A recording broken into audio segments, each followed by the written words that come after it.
വളരെ നന്നായിരുന്നു.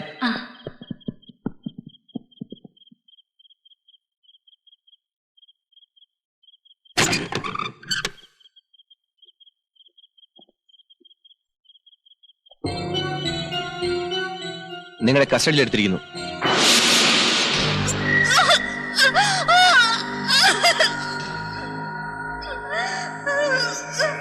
എവിടെയാണ് ശിവൻ? എനിക്കറിയില്ല. സത്യം പറഞ്ഞ കൊന്നോളാണ് ഞാൻ. എനിക്കറിയില്ല. പോലീസിന്റെ ഈ ക്രൂരതയ്ക്കെതിരെ പ്രതികരിക്കണമെന്നേ ഞാൻ പറഞ്ഞതിന് അർത്ഥമുള്ളൂ. മുമ്പ് പുന്നപ്പറയിലും വയലാറിലും വടക്കേ മലബാറിലും നടന്ന വെടിവയ്പും പോലീസ് മർദ്ദനവും പൊക്കിക്കാണിച്ച് കണ്ണീരൊഴിക്കാണ് ഇവിടെ പലരും ജനനേതാക്കളായത്. അന്ന് മരിച്ചു വീണവരുടെ ശവക്കല്ലറകൾ ചൂണ്ടിക്കാട്ടിയാണ് പാർട്ടി അധികാരത്തിൽ വന്നത്. ഇന്ന് അതിലും പൈശാചികമായ ക്രൂരത നടക്കുമ്പോ നോക്കി നിൽക്കുന്നത് ശരിയല്ല. പോലീസുകാരെ വെട്ടിക്കൊല്ലുന്നവർക്ക് കൂട്ടുനിൽക്കണമെന്നാണോ താനീ പറയുന്നത്? വഴിപിഴച്ച ആ പ്രസ്ഥാനത്തിന് വേണ്ടി ഇവിടെ ആരും വാദിക്കണ്ട. പിഴച്ചത് ആർക്കാണ് സഖാവേ? ഭരണം കൈയിൽ കിട്ടിയപ്പോ ആ സുഖത്തിൽ ലയിച്ച് പഴയ വിപ്ലവവീര്യം നശിച്ച് തണുത്തു മരവിച്ചവർക്കല്ലേ. അത് കണ്ട് നിരാശപ്പെട്ട ചിലർ തീവ്രവാദത്തിലേക്ക് എടുത്തു ചാടിയെങ്കിൽ എനിക്കവരെ കുറ്റപ്പെടുത്താനാവില്ല. പറഞ്ഞു സഖാവൻ തീവ്രവാദിയായോ? മാർക്സിസ്റ്റ് തത്വസംഹിതയിൽ കവിഞ്ഞ തീവ്രത ലോകത്തിൽ ഒരു പ്രത്യയശാസ്ത്രത്തിനുമില്ല. ഞാൻ അതിൽ വിശ്വസിക്കുന്നു. പക്ഷേ പോലീസ് സ്റ്റേഷനിൽ ബോംബെറിയുന്നതിനോടും നിരപരാധികളായ പാവങ്ങളെ കൊല്ലുന്നതിനോടും എനിക്ക് യോജിപ്പില്ല. തെറ്റ് ചെയ്തവരെ ശിക്ഷിക്കണം. ശിവനെ കിട്ടാഞ്ഞിട്ട് അവന്റെ പെങ്ങളെ പിടിച്ചോണ്ടുപോയി നെറികെട്ട പോലീസ് രീതിയിൽ ചോദ്യം ചെയ്യുന്നതിനെ ഞാൻ എതിർക്കുന്നു. അത് മനസ്സിലായി. സുശീലയോട് തനിക്കുള്ള അടുപ്പത്തിന് പ്രത്യയശാസ്ത്രത്തിന്റെ വ്യാഖ്യാനം ഒന്നും വേണ്ട. സഖാവ് അനാവശ്യം പറയരുത്. ഹലോ, ആരെ? ശിവൻകുട്ടിയോ? എവിടെ ഉണ്ട്? നമ്മുടെ ആൾക്കാരില്ലേ എവിടെ? പിടിച്ച് പോലീസിലേപ്പിക്കേ. സഖാവേ, നമ്മളത് ചെയ്യരുത്. നീ വലിയ നക്സലൈറ്റ് ആണല്ലോടാ.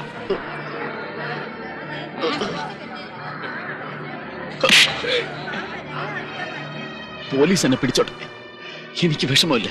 എല്ലാം ഉപേക്ഷിച്ച് ഞാൻ എന്തിനു വേണ്ടി ഇറങ്ങി തിരിച്ചു പോകും? അതേ വർഗത്തിൽപ്പെട്ട തൊഴിലാളികൾ തന്നെ എന്നെ ഒറ്റിക്കൊടുക്കുന്നതിൽ എനിക്ക് വേദനയുള്ളൂ. നിങ്ങൾ ഈ ചെയ്യുന്നത്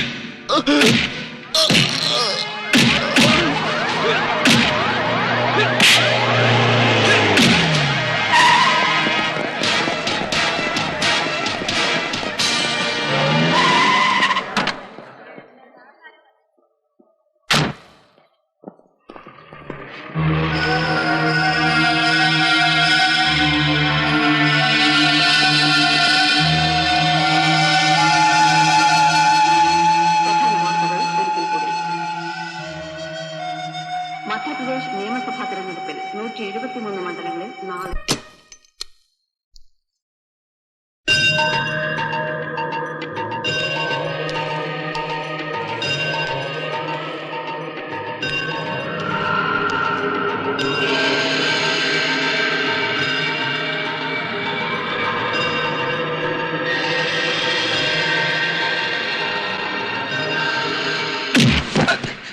ശിവൻ നിക്ക്, എനിക്ക് പറയാനുള്ള നീ കേക്ക്. വേണ്ട, എല്ലാം അറിഞ്ഞു.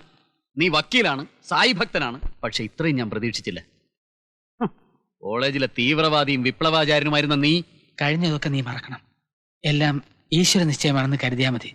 നമ്മുടെ സ്റ്റുഡന്റ് ലൈഫിൽ നാം കാണിച്ച ഒരു പോക്കരുത്തരം കഴിഞ്ഞതെല്ലാം ഞാൻ മറക്കണമല്ലേ? ലോക്കപ്പിലും ജയിലിലും ഞാൻ അനുഭവിച്ച പീഡനങ്ങൾ നിനക്കറിയോ? അടിച്ചു തൊഴിച്ചു അവരെന്നെ രക്തം ഛർദിപ്പിച്ചു, നിലത്ത് തളം കെട്ടിക്കിടന്ന് ചോര നക്കി കുടിപ്പിച്ചു, ഐസ് കെട്ടെ കിടത്തി ശരീരം മരവിപ്പിച്ചു. എല്ലാം ഞാൻ സഹിച്ചു. പക്ഷെ കൂടെ നിന്നവരെ വഞ്ചിച്ച പട്ടി. നിർത്ത്. ഞാൻ മാറിയതിനാണ് നീ എന്നെ ശിക്ഷിക്കുന്നതെങ്കിൽ അതുപോലെ വേറെ പലരും ഉണ്ട്. സ്വന്തം തെറ്റ് മറച്ചു വെക്കാൻ നീ മറ്റുള്ളവരെ കുറ്റപ്പെടുത്തണ്ട. ഏതാണ് തെറ്റ്? അല്ലെങ്കിൽ ആര് പറയുന്നതാണ് ശരി? ചാരു മജുംദാറോ, പീപ്പിൾസ് വാർ ഗ്രൂപ്പോ, MLO? ഏത് ദളത്തിലാണ് ഞാൻ വിശ്വസിക്കേണ്ടത്? നീ പറ. ഹരി, പഴയ വാഗ്ദത്ത ഭൂമിയായ റഷ്യയിൽ ഗ്ലാസ്നോസ്റ്റും പെരിസ്ട്രോയ്ക്കയും ചേർന്ന് ലെനിന്റെ ശവം പോലും മാറ്റുന്നു. തിയനൻമെൻ സ്ക്വയറിൽ മാവോയുടെ ചിത്രം പിച്ചി ചീന്തുന്നു. തകർന്ന ബെർലിൻ മതിലിന്റെ വിടവിലൂടെ കിഴക്കൻ യൂറോപ്പിലേക്ക് ക്യാപിറ്റലിസം ഒഴുകുന്നു. 100 പൂക്കൾ വിരിയിക്കാൻ മനുഷ്യക്കുരുതി കൊടുത്ത് സാംസ്കാരിക വിപ്ലവം നയിച്ച ചെയർമാൻ മാവോയുടെ... ഇനി സംസാരിച്ച നിന്നെ എനിക്ക് കൊല്ലേണ്ടി വരും. നീ സത്യം അറിയണം, ഞാൻ ആരെയും വഞ്ചിച്ചിട്ടില്ല. വിശ്വാസം തകർന്നപ്പോ ചെയ്തതൊക്കെ തെറ്റാണെന്ന് തോന്നി. കത്തിക്കരിഞ്ഞ ശവശരീരങ്ങൾ, തലയേറ്റ ഉടൽ, ചോര വാർന്ന് പിടയുന്ന പാവം പോലീസുകാരൻ.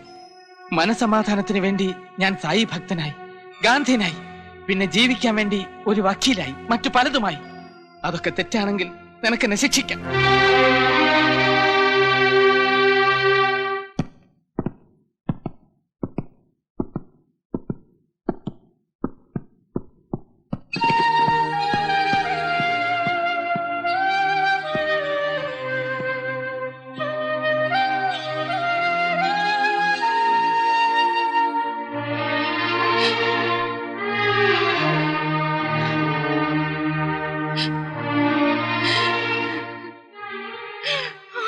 അമ്മ കരയരുത്.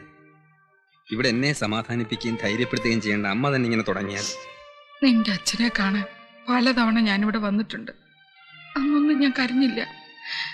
നാടിനു വേണ്ടി ത്യാഗം അനുഷ്ഠിക്കുന്ന ഒരു വലിയ മനുഷ്യന്റെ മുമ്പിൽ നിന്നപ്പോ അഭിമാനമായിരുന്നു. പക്ഷെ നീ കള്ളക്കടത്തിനും കൊലപാതകത്തിനും വേണ്ടി. അമ്മേ, ഞാനത് ചെയ്യുമെന്ന് അമ്മ വിശ്വസിക്കുന്നുണ്ടോ? നീ നിരപരാധിയാണെന്ന് എനിക്കറിയാം.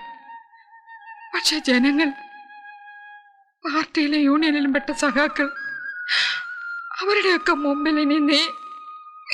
അമ്മയുടെ ദുഃഖവും കണ്ണീരും കാണുമ്പോൾ എന്റെ വിഷമം കൂടുകയുള്ളൂ. അമ്മ ഇനി ഇങ്ങോട്ട് വരരുത്. കുറ്റവാളിയല്ലെന്ന് തെളിയിക്കാൻ ഞാൻ ഒരിക്കൽ തിരിച്ചു വരും.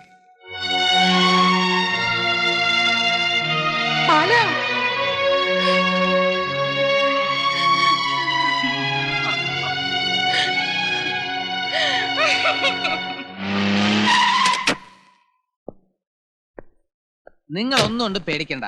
കാര്യങ്ങളൊക്കെ ഞാൻ ഏറ്റു. ബാബയുടെ അനുഗ്രഹം കൊണ്ട് എല്ലാം മംഗളമായിട്ട് വരും. ആ, എന്താ ഫിറോസ്? വക്കീലൊന്ന് വരണം. എനിക്കൊരു അർജന്റ് കേസ്. മുതലാളി വന്നിട്ടുണ്ട്. എവിടെ? എടോ വക്കീലേ, തന്നെ ഈടായിട്ട് അങ്ങോട്ടൊന്നും കാണുന്നില്ല കേട്ടാ. അല്പോ ബിസി ആയിരുന്നു മുതലാളി. മഹാത്മാഗാന്ധി മഹാത്മാഗാന്ധി വിഷമാണ് വിഷമാണ് വിഷമാണ് വിഷമാണ് വിഷമാണ് വിഷമാണ് വിഷമാണ് വിഷമാണ് മഹാത്മാഗാന്ധി മഹാത്മാഗാന്ധി ലിക്കർ മാഫിയ തലവൻ ലിക്കർ മാഫിയ തലവൻ ലിക്കർ മാഫിയ തലവൻ പൂട്ടിക്കും പൂട്ടിക്കും പൊട്ടിക്കും പൊട്ടിക്കും. വക്കീലേ, ഇവന്മാരുടെ നേതാവിനെ തനിക്ക് അറിയായ? അറിയാം, വഴിത്തല ശശി MLA. വണ്ടി വിടറാ.